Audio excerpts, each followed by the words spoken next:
još nešto dodate?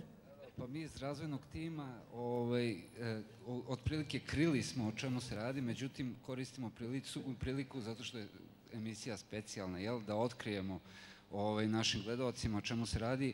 U pitanju je, znači mi razvijamo, naš boks će moći da se implementira u automobile, takođe vezujemo boks za PC platformu i za Macintosh platformu gde će korisnici iPhone-a moći da gledaju multimedijalne sadržaje sa naše bokse, faktički da prate televiziju.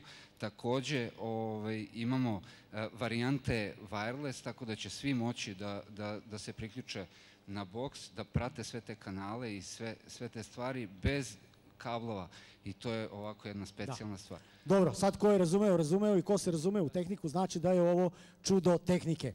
Eto, to je to što se tiče naših sponzora, dragi gledalci, a sad idemo na pesmu, tu je Darko Lazić.